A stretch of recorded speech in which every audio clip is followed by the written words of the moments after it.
Coronavirus à la une. Ce qui est arrivé à l'ensemble de notre société nécessite un surcroît de modestie. Le virus circule toujours. Mais ça y est, nous sommes au bas de cette courbe, dont l'aplatissement était devenu l'objectif numéro 1, pour que notre système de santé encaisse le choc. La Belgique se déconfine. C'est, semble-t-il, la fin d'un cycle de l'épidémie, la fin d'un cycle pour notre info aussi. Soyons honnêtes, ce coup-là, on ne l'avait pas vu venir, écrivait mon collègue Arnaud Russan au mois d'avril, dans un article, La Revue Nouvelle, sur la leçon d'humilité journalistique assénée par cette crise inédite. En effet, nous n'avions pas imaginé la tournure que prendraient chez nous, si rapidement, les événements. Comment informer quand on est face à l'inimaginable ? Comment donner des points de repère, quand on est soi-même contraint de naviguer à vue, s'interrogeait encore Arnaud. Cet article n'est pas un article d'info comme les autres. Tout sur la démarche incide de la rédaction ici. Ce qui est arrivé à l'ensemble de notre société nécessite un surcroît de modestie par rapport à l'appréhension qu'on a des choses, estime aujourd'hui Jean-Pierre Jacquemin, le directeur de l'info à la RTBF. Il y a 3 mois, on pensait encore qu'il était possible d'identifier un patient zéro, la maladie était comparée à une grippe, voire une légère grippe, on ne connaissait pas l'importance de la transmission par les personnes asymptomatiques, on ignorait que la maladie pouvait entraîner des réactions hyper-inflammatoires dangereuses, etc. Dans l'émission CQFD, la première, du 18 mai, qui tentait un premier bilan scientifique et politique, l'expert Marius Gilbert reconnaissait lui-même que, malgré son inquiétude au début de l'épidémie, il n'imaginait pas à ce moment-là l'ampleur des conséquences. Moi, si on m'avait dit, à ce moment-là, nos hôpitaux ne seront pas saturés, on va réussir à ralentir l'épidémie et à éviter cette situation à l'italienne, je n'aurais pas imaginé qu'on arriverait à un bilan de 8000 décès aujourd'hui. NDLR, plus de 9000 le 18 mai, plus de 9500 ce 4 juin. Revoir l'émission CQFD du 18 mai 2020. On doit toujours avoir une part de doute, ça nous met dans quelque chose que finalement j'aime bien, journalistiquement parlant. L'incertitude doit rester un élément qui doit toujours nous habiter, commente Jean-Pierre. On doit toujours avoir une part de doute. On l'avait énormément à ce moment-là, mais peut-être pas au point d'imaginer qu'on allait oser fermer des cafés et restaurants en Belgique pendant plusieurs semaines ou plusieurs mois, c'est juste impossible. Mettre des entreprises à l'arrêt, impossible. Nous-mêmes à la RTBF, nous n'aurions jamais imaginé que nous allions pouvoir produire une qualité d'info, avec plus de la moitié du personnel à distance, on s'est adapté. Revoir cette vidéo sur l'adaptation de nos méthodes de travail, 3 avril 2020. L'appréhension de cette épidémie et de l'ampleur de ses conséquences a énormément évolué, en peu de temps. Soudain, l'enjeu de santé publique est apparu hors norme. D'où une recherche pas si évidente du ton juste, de la juste distance, de la juste façon d'informer au fil des semaines qui se sont écoulées. Avec des questions sur notre positionnement en termes de responsabilité face aux enjeux sanitaires et sociétaux, entre protection des citoyens et nécessaire prise de recul critique.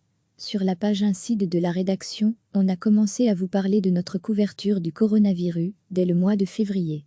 Et la question du juste équilibre est très vite apparue comme centrale. D'abord perçue comme un phénomène lointain et intrigant, réunissant tous les ingrédients d'une bonne histoire médiatique, on se demande, déjà, comment informer sans semer la panique. Puis, suite aux réactions d'une partie du public, on se demande si on en fait trop. Cet article-là date du 6 mars. C'était la semaine qui suivait le retour des congés de carnaval.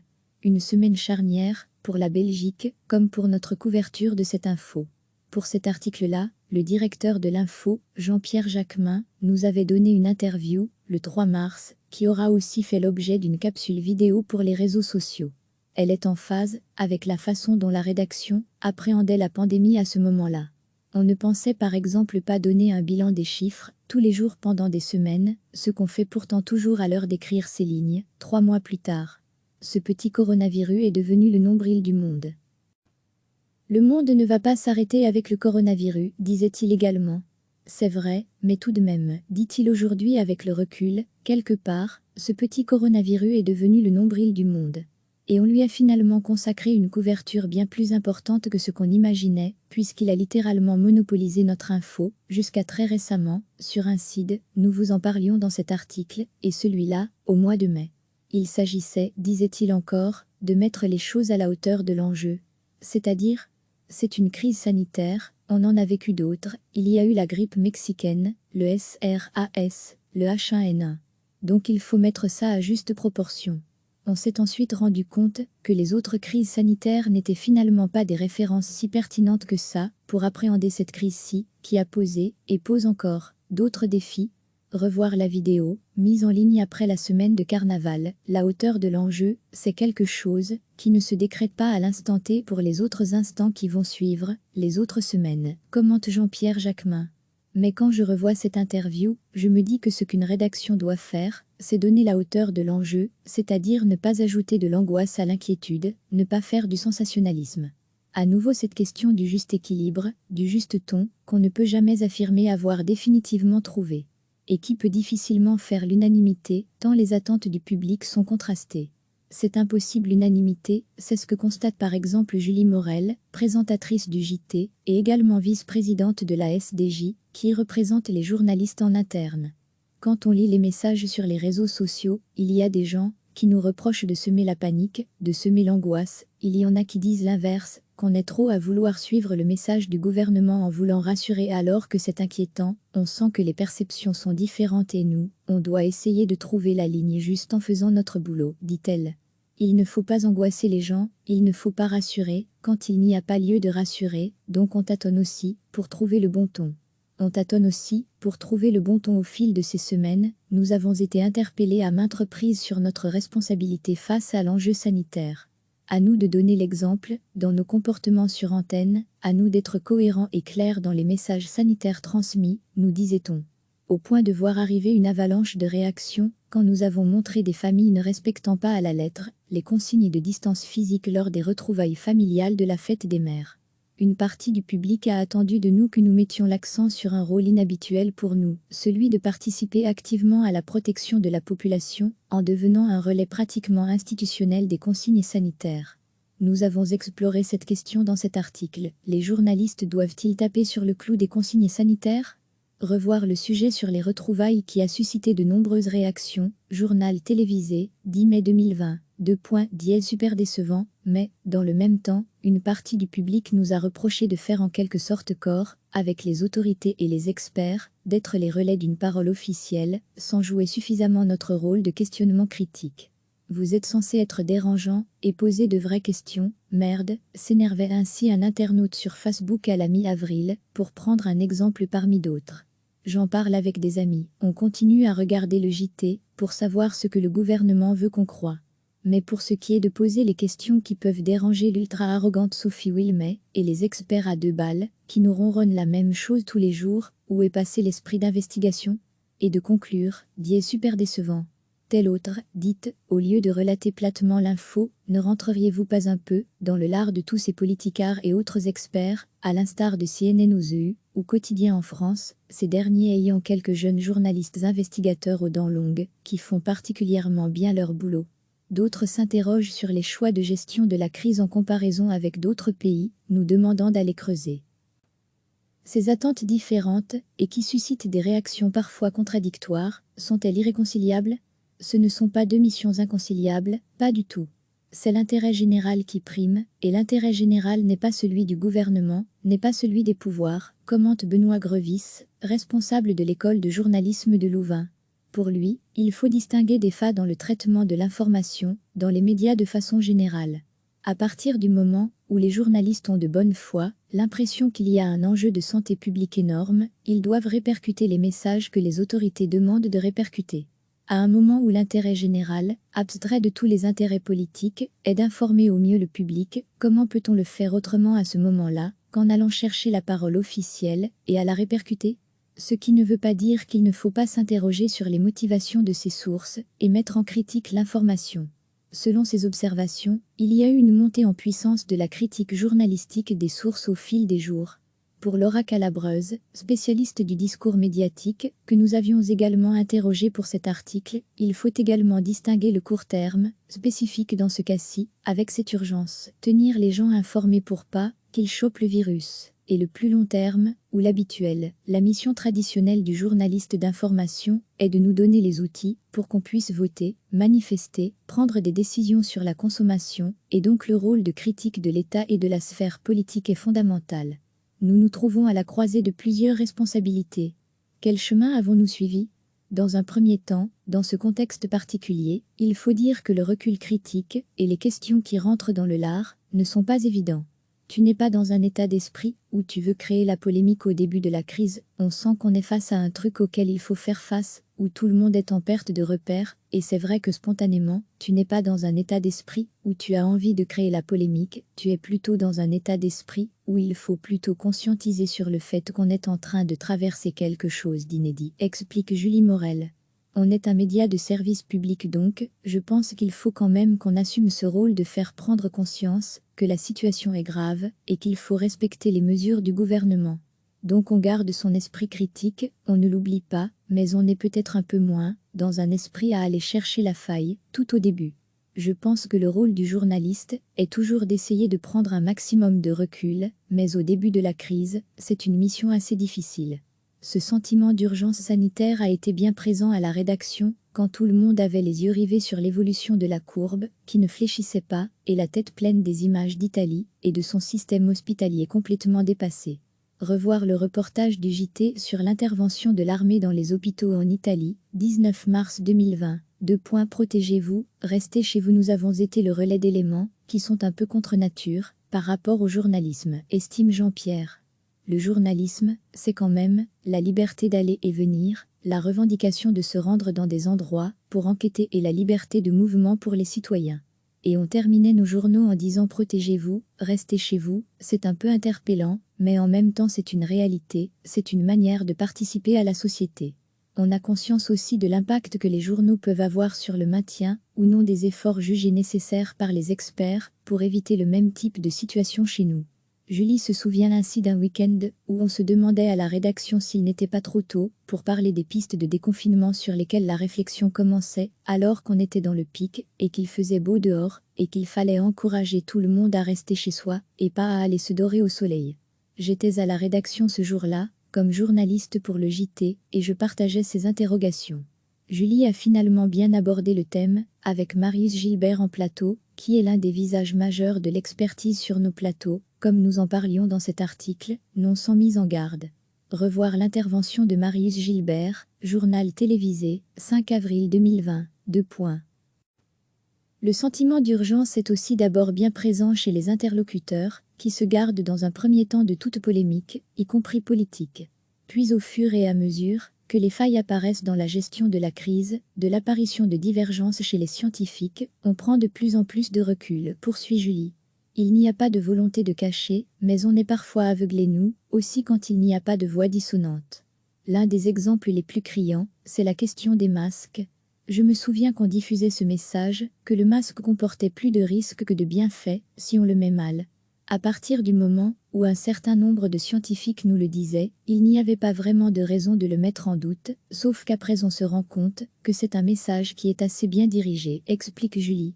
On s'est en effet rendu compte que la disponibilité des masques, en lien avec la gestion ou non-gestion de stocks stratégiques, avait joué sur les consignes. Ce qu'on a dit sur les dangers du masque n'était pas faux en soi, c'est juste qu'on a plus insisté sur les aspects négatifs à un moment donné. Peut-être qu'on n'a pas suffisamment été critique nous à ce moment-là. Il n'y a pas de volonté de cacher, mais on est parfois aveuglé nous, aussi quand il n'y a pas de voix dissonante.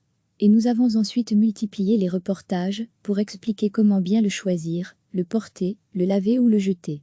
Revoir par exemple ce mode d'emploi diffusé au journal télévisé le 5 mai 2020. Le monde politique est de plus en plus interpellé au fil du temps, notamment la ministre de la Santé Maggie de Bloch, par rapport à la question de l'anticipation de la crise et de l'appréciation du risque posé par ce nouveau coronavirus.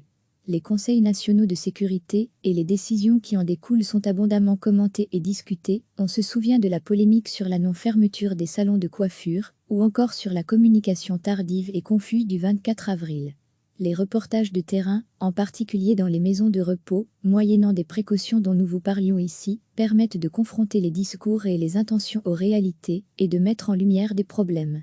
Des comparaisons sont effectuées avec la gestion ou l'évolution de l'épidémie dans d'autres pays, ce qui correspond à une attente exprimée par le public, tout en étant suscitant de grandes réserves chez les experts qui estiment qu'il est encore tôt pour tirer beaucoup de conclusions. Le recul, c'est aussi celui qu'on prend à mesure, qu'on connaît et qu'on situe mieux les experts, justement. On voit qu'il y en a qui mettent l'accent sur certains points plutôt que d'autres, d'où aussi le débat. Est-ce que ce sont des consultants? Quel rôle ils jouent? Est-ce qu'à un moment, ils se substituent à des journalistes experts, ou est-ce qu'ils restent des extérieurs, et il faut multiplier les points de vue, résume Julie. Entre les experts porte-parole, les experts qui font partie de groupes de réflexion, les experts académiques, et ceux de terrain, les experts plus rassurants ou plus alarmistes, la nuance et le discernement sont de mise.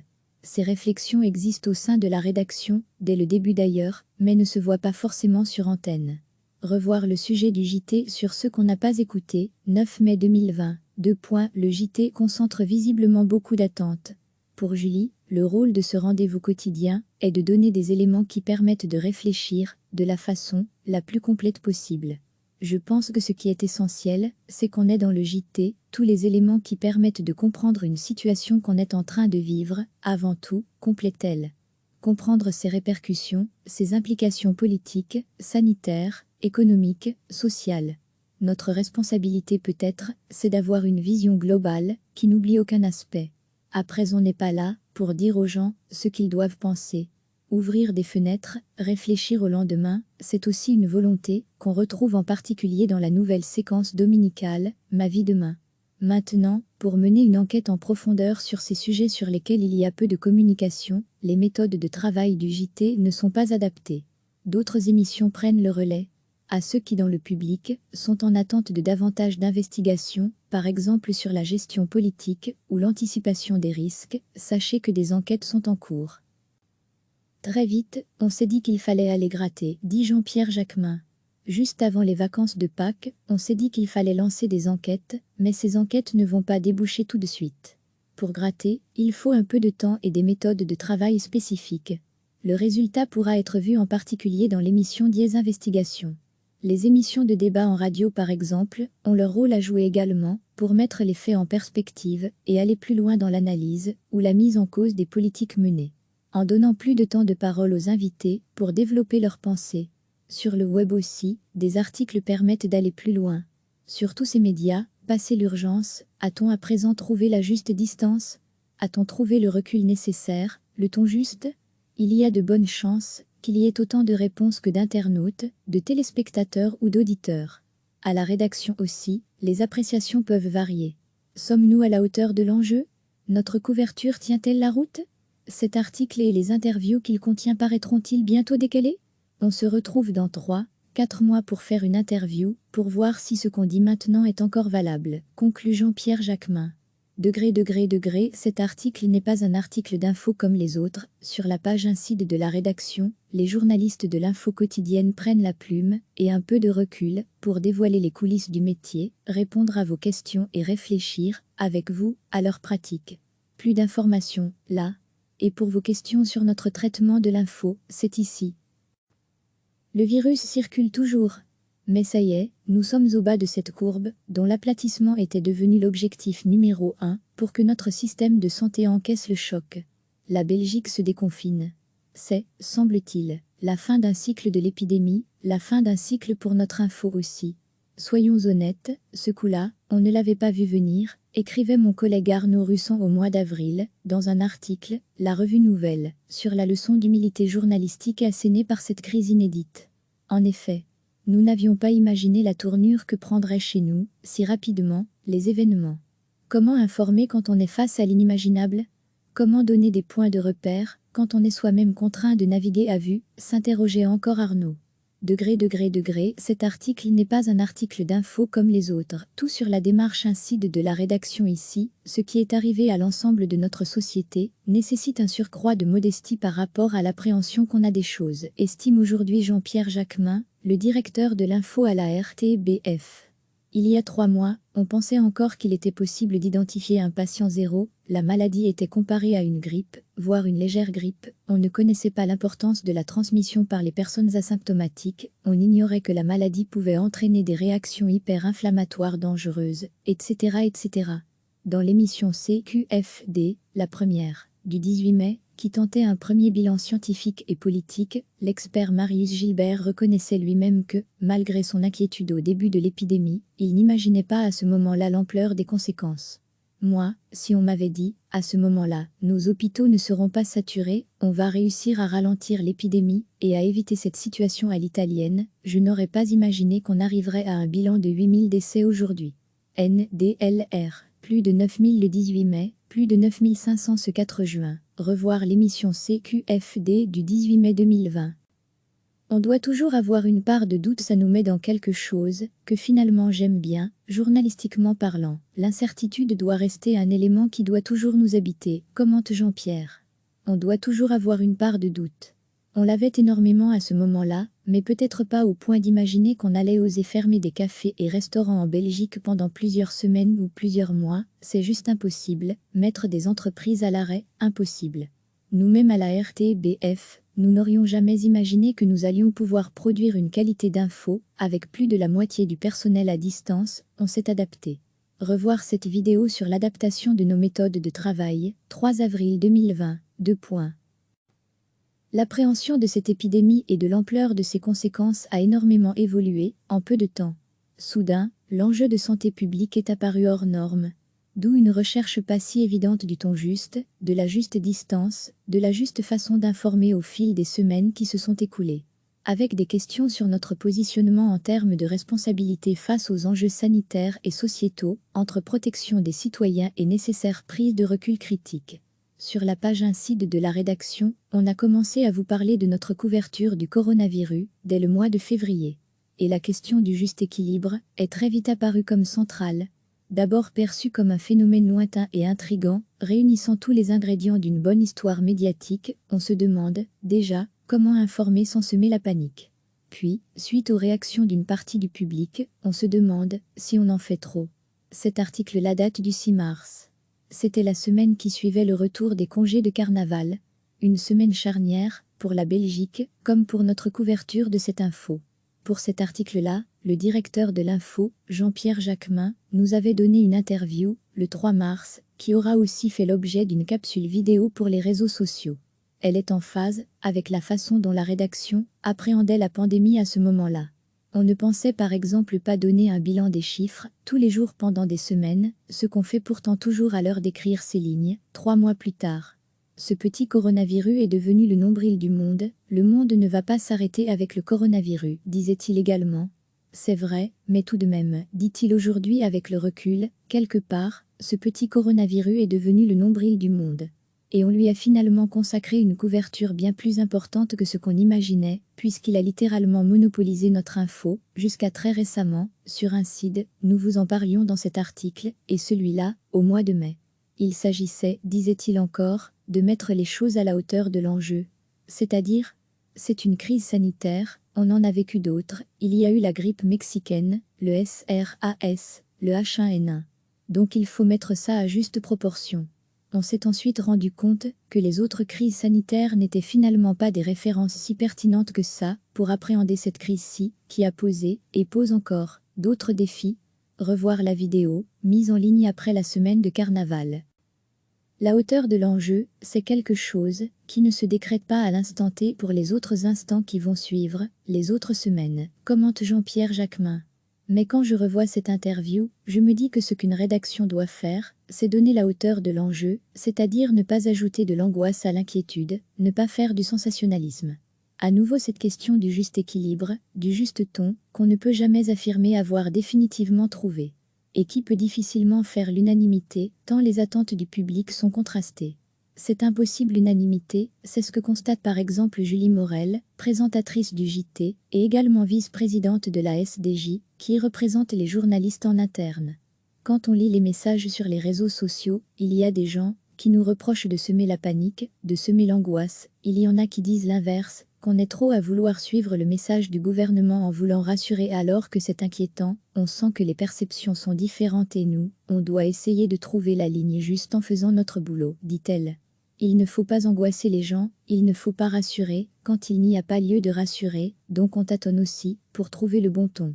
On tâtonne aussi, pour trouver le bon ton au fil de ces semaines, nous avons été interpellés à maintes reprises sur notre responsabilité face à l'enjeu sanitaire. À nous de donner l'exemple, dans nos comportements sur antenne, à nous d'être cohérents et clairs dans les messages sanitaires transmis, nous disait-on. au point de voir arriver une avalanche de réactions quand nous avons montré des familles ne respectant pas à la lettre les consignes de distance physique lors des retrouvailles familiales de la fête des mères.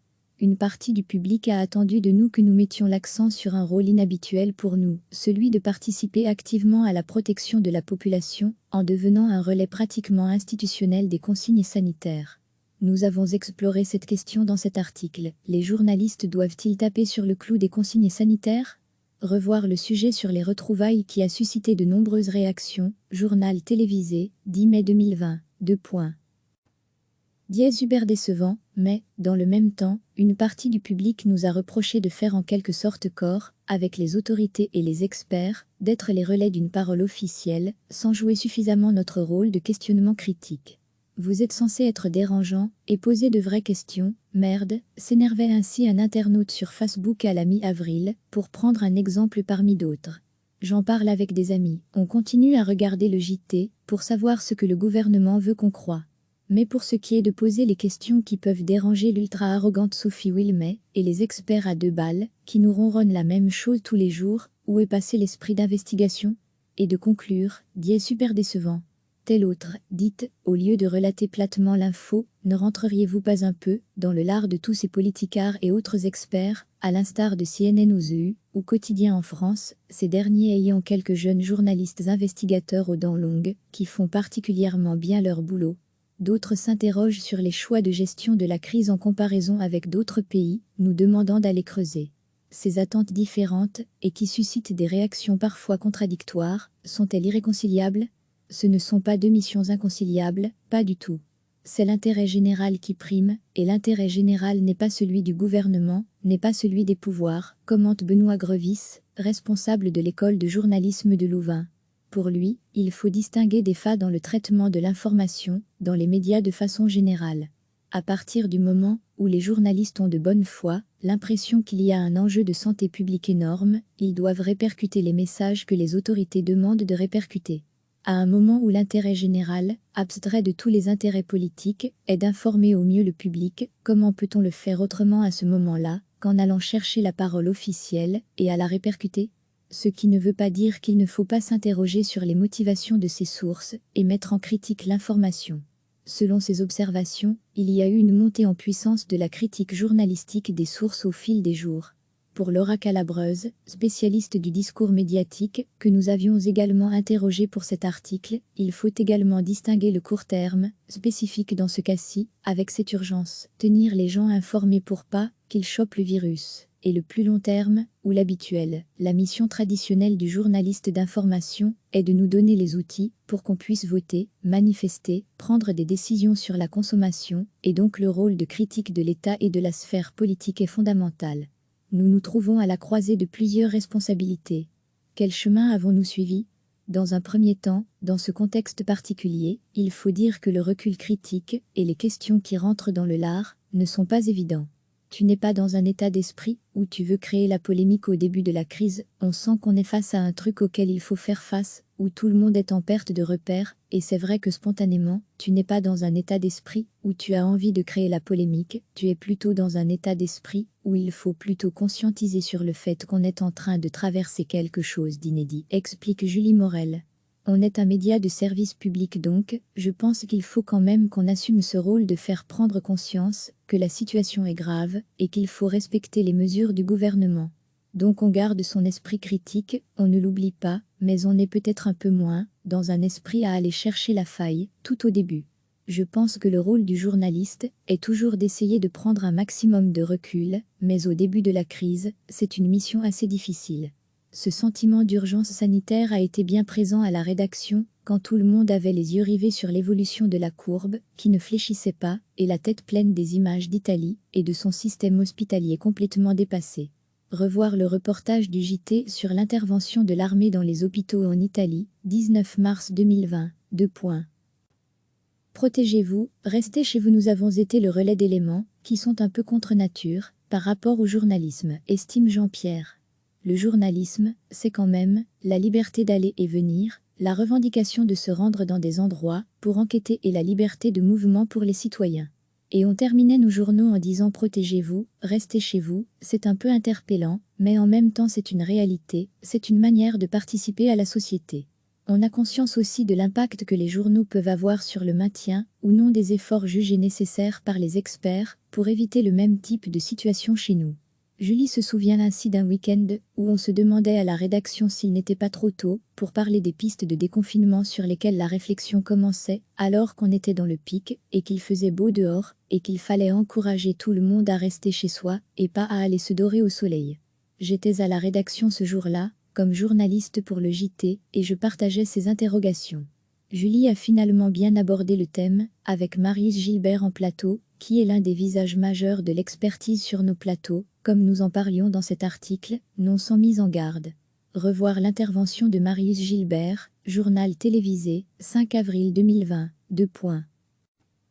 Le sentiment d'urgence est aussi d'abord bien présent chez les interlocuteurs, qui se gardent dans un premier temps de toute polémique, y compris politique. Puis au fur et à mesure que les failles apparaissent dans la gestion de la crise, de l'apparition de divergences chez les scientifiques, on prend de plus en plus de recul, poursuit Julie. Il n'y a pas de volonté de cacher, mais on est parfois aveuglé nous, aussi quand il n'y a pas de voix dissonante. L'un des exemples les plus criants, c'est la question des masques. Je me souviens qu'on diffusait ce message, que le masque comportait plus de risques que de bienfaits, si on le met mal. À partir du moment où un certain nombre de scientifiques nous le disaient, il n'y avait pas vraiment de raison de le mettre en doute, sauf qu'après on se rend compte que c'est un message qui est assez bien dirigé, explique Julie. On s'est en effet rendu compte que la disponibilité des masques, en lien avec la gestion ou non-gestion de stocks stratégiques, avait joué sur les consignes. Ce qu'on a dit sur les dangers du masque n'était pas faux en soi, c'est juste qu'on a plus insisté sur les aspects négatifs à un moment donné. Peut-être qu'on n'a pas suffisamment été critique nous à ce moment-là. Il n'y a pas de volonté de cacher, mais on est parfois aveuglé nous, aussi quand il n'y a pas de voix dissonante. Et nous avons ensuite multiplié les reportages pour expliquer comment bien le choisir, le porter, le laver ou le jeter. Revoir par exemple ce mode d'emploi diffusé au journal télévisé le 5 mai 2020. Le monde politique est de plus en plus interpellé au fil du temps, notamment la ministre de la Santé Maggie De Bloch, par rapport à la question de l'anticipation de la crise et de l'appréciation du risque posé par ce nouveau coronavirus. Les conseils nationaux de sécurité et les décisions qui en découlent sont abondamment commentées et discutées. On se souvient de la polémique sur la non-fermeture des salons de coiffure, ou encore sur la communication tardive et confuse du 24 avril. Les reportages de terrain, en particulier dans les maisons de repos, moyennant des précautions dont nous vous parlions ici, permettent de confronter les discours et les intentions aux réalités et de mettre en lumière des problèmes. Des comparaisons sont effectuées avec la gestion ou l'évolution de l'épidémie dans d'autres pays, ce qui correspond à une attente exprimée par le public, tout en étant suscitant de grandes réserves chez les experts qui estiment qu'il est encore tôt pour tirer beaucoup de conclusions. Le recul, c'est aussi celui qu'on prend à mesure qu'on connaît et qu'on situe mieux les experts, justement. On voit qu'il y en a qui mettent l'accent sur certains points plutôt que d'autres, d'où aussi le débat. Est-ce que ce sont des consultants? Quel rôle ils jouent? Est-ce qu'à un moment, ils se substituent à des journalistes experts, ou est-ce qu'ils restent des extérieurs, et il faut multiplier les points de vue, résume Julie. Entre les experts porte-parole, les experts qui font partie de groupes de réflexion, les experts académiques et ceux de terrain, les experts plus rassurants ou plus alarmistes, la nuance et le discernement sont de mise. Ces réflexions existent au sein de la rédaction, dès le début d'ailleurs, mais ne se voient pas forcément sur antenne. Revoir le sujet du JT sur ceux qu'on n'a pas écoutés, 9 mai 2020, 2 points. Le JT concentre visiblement beaucoup d'attentes. Pour Julie, le rôle de ce rendez-vous quotidien est de donner des éléments qui permettent de réfléchir de la façon la plus complète possible. Je pense que ce qui est essentiel, c'est qu'on ait dans le JT tous les éléments qui permettent de comprendre une situation qu'on est en train de vivre, avant tout, complète-t-elle. Comprendre ses répercussions, ses implications politiques, sanitaires, économiques, sociales. Notre responsabilité peut-être, c'est d'avoir une vision globale qui n'oublie aucun aspect. Après on n'est pas là pour dire aux gens ce qu'ils doivent penser. Ouvrir des fenêtres, réfléchir au lendemain, c'est aussi une volonté qu'on retrouve en particulier dans la nouvelle séquence dominicale « Ma vie demain ». Maintenant, pour mener une enquête en profondeur sur ces sujets sur lesquels il y a peu de communication, les méthodes de travail du JT ne sont pas adaptées. D'autres émissions prennent le relais. À ceux qui dans le public sont en attente de davantage d'investigations, par exemple sur la gestion politique ou l'anticipation des risques, sachez que des enquêtes sont en cours. Très vite, on s'est dit qu'il fallait aller gratter, dit Jean-Pierre Jacquemin. Juste avant les vacances de Pâques, on s'est dit qu'il fallait lancer des enquêtes, mais ces enquêtes ne vont pas déboucher tout de suite. Pour gratter, il faut un peu de temps et des méthodes de travail spécifiques. Le résultat pourra être vu en particulier dans l'émission Diez Investigations. Les émissions de débat en radio par exemple, ont leur rôle à jouer également, pour mettre les faits en perspective et aller plus loin dans l'analyse ou la mise en cause des politiques menées. En donnant plus de temps de parole aux invités pour développer leurs pensées. Sur le web aussi, des articles permettent d'aller plus loin. Sur tous ces médias, passer l'urgence, a-t-on à présent trouvé la juste distance? A-t-on trouvé le recul nécessaire, le ton juste? Il y a de bonnes chances qu'il y ait autant de réponses que d'internautes, de téléspectateurs ou d'auditeurs. À la rédaction aussi, les appréciations peuvent varier. Sommes-nous à la hauteur de l'enjeu? Notre couverture tient-elle la route? Cet article et les interviews qu'il contient paraîtront-ils bientôt décalés? On se retrouve dans 3-4 mois pour faire une interview, pour voir si ce qu'on dit maintenant est encore valable, conclut Jean-Pierre Jacquemin. Degré, cet article n'est pas un article d'info comme les autres. Sur la page incide de la rédaction, les journalistes de l'info quotidienne prennent la plume et un peu de recul pour dévoiler les coulisses du métier, répondre à vos questions et réfléchir, avec vous, à leur pratique. Plus d'informations, là. Et pour vos questions sur notre traitement de l'info, c'est ici. Cliquez sur s'abonner pour recevoir les dernières nouvelles.